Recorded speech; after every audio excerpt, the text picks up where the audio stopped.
Bro. This Lil Yachty album, bro. Lil Yachty. Let's just say I'm a little boat now, okay? Row, motherfucker. This Lil Yachty album, bro. Absolutely fucking insane. Absolutely fucking. I'm calling it right now, bro. Album of the year, okay? Just letting you know. Right here, right now, this is going to be the album of the year. Album of the fucking decade. Maybe not that, but little fucking Yachty. Little Yachty. Row your boat. Row. If you asked me a month ago what Lil Yachty was up to, I would have said on his fucking way out, and has been for quite a while. I mean, when was the last time Lil Yachty like showed up anywhere on any kind of media platform whatsoever? And so I guess he just did a little introspection, realized that his like career heydays are more likely than not over, and I was like, fuck it. I'm going to go experiment the ever-living shit out of everything. And what he came back with was an absolute fucking masterclass in psychedelia and neo-soul and R&B and sounding like Steve Lacy and sounding like Drake, yet still sounding like Lil Yachty somehow. I don't fucking understand it. Holy shit, this guy, dude. This guy. I'm also not too surprised if you've kept up with at least this early part of Lil Yachty's career. You can see a lot of potential in him. I mean, I don't think anybody expected this, but he had a lot of variety and was quite a bit of a trendsetter back in the day, to the point where I'm not majorly surprised that he produced something, well, not produced, but just manufactured something like this, even if I wouldn't expect him to go into psychedelia. And I don't know what the general media perception of this album and this release is, but I know I fucking love it a whole lot. Holy shit. And so hopefully people are enjoying this as much as I am. And I'm hoping as well that he has a nice little like relapse in his career here. A new high. Not a new high. I don't think he'll ever get that again.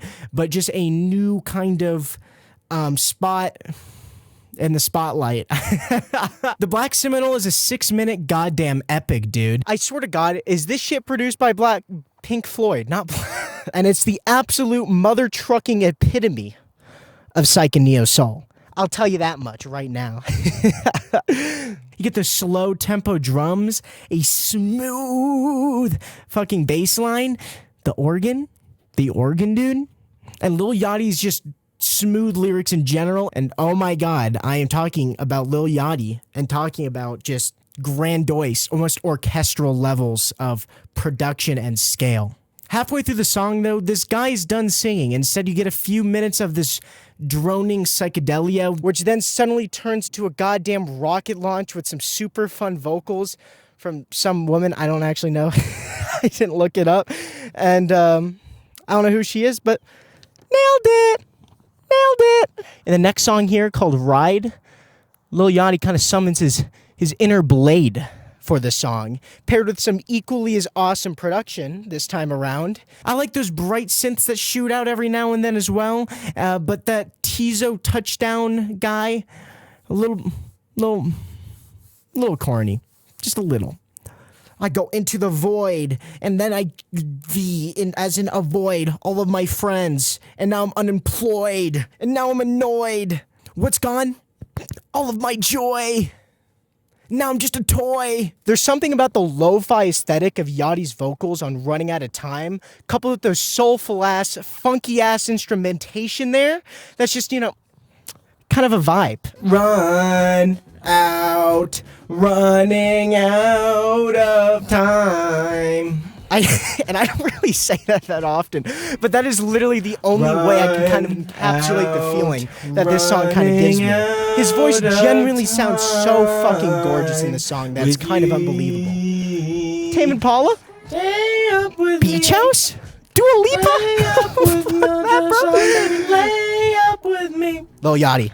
All the way. Get ready for some woozies, baby, on this song. What is this song? I didn't say what song this is. Pretty. And this is honestly one of the most interesting vocally kind of songs on the album. You get that, and then like Lil Yachty just having these super, like, it honestly sounds like he's running his vocals on like a vocoder or whatever it's called. Have you ever seen like those YouTube videos that just like make a song out of people's words? Or it's just like that kind of weird, glitchy kind of out there kind of sound. I don't know a better word for it. And it's just seriously a woozy song. It's unbelievable. It's the most psychedelic song on this entire album. And then the rap features are incredible on this song as well. Just such a cute song and very fucking funny. It's hilarious if you actually listen to the lyrics and shit. Said I died for this pussy, R.I.P. Didn't lie, that dick put me right to sleep. Skin so smooth, moisturized. It's cocoa cream. Fuck yeah, pretty one am I. The Zone? More like the Space Zone, bro. Am I right? I can't get far away from this microphone or else everything just kind of disappears. Seriously though, all I want to do when I listen to this song is just match it up with some B-roll footage of space or like 2001 A Space Odyssey or something and just, you know, play it out. Just give me a good 30 seconds of that, but YouTube will absolutely not allow that shit. I really do not think that there's a song that sounds as transcendental as this that I've ever heard in my lifetime. There's some that kind of try in a similar genre sphere.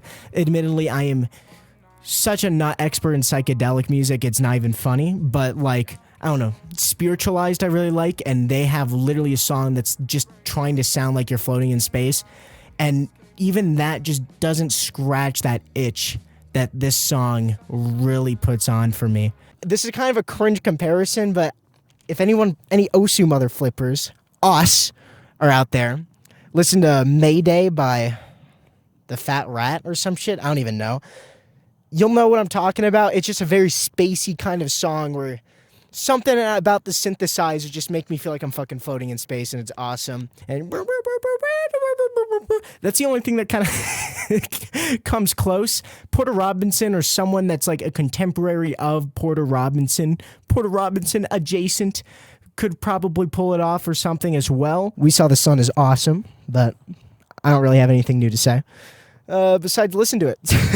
There you go. There's not a bad song in this album, by the way. Just thought I'd let you know. Even the interlude is very good and feels very relevant to the topic at hand, even though they're not that related. Half of the song is just talking about drugs and sex, as per Yachty, but somehow this idea of failure and Bob Ross and happy little accidents and all this shit really meshes well with this kind of other side of Lil Yachty. Drive Me Crazy is absolutely fucking adorable. Imagine me circling through life without a piece of you. I love his lyrics on this song. I'm really struggling to think of a word to really describe how it makes me feel. I really just don't know enough about music to really put a pin on what this kind of style is. It's old-timey, yet modern at the same time. Innocent, yet nefarious. This shit could be in a Disney movie. 1,000 million bajillion %. 7 out of 7 days I'm needing you. And then at the end of the song, Lil Yachty drops a more Yachty-esque kind of verse for, I really think, the first time.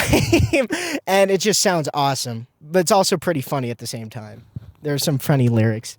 Pussy dripping, baby. Yeah. The intro in I've Officially Lost Vision is honestly kind of scary, with the noisiness and glitchiness kind of symbolizing how flipped up Lil Yachty is getting on those beans, baby. Oh my god. Every time I say anything remotely like gang related as just this white kid in college, it just I just like have to stop for a moment and think about all of my life decisions that led up to this point. It honestly kind of reminds me of a Caretaker song or something, if you get what I mean. And then after that, you get these blaring ass guitars and vocals that are just right in and just keep building tension over and over and over, which is then all alleviated with the For Realsy song, and boy, is it a song. The guitar riffs are just sound in a certain way that really makes me feel like I'm spinning right there with Mr. Boatman from Detroit, Michigan. Actually, he's not. He's from Georgia, but I thought he was from Detroit for some reason. Silly me. And then the girly girl part comes on and just does her girly girl kind of things, and it's pretty gosh darn awesome as well. It's a much needed tonality compared to Lil Yachty's vocals, which really brings this song together in such a special fucking way.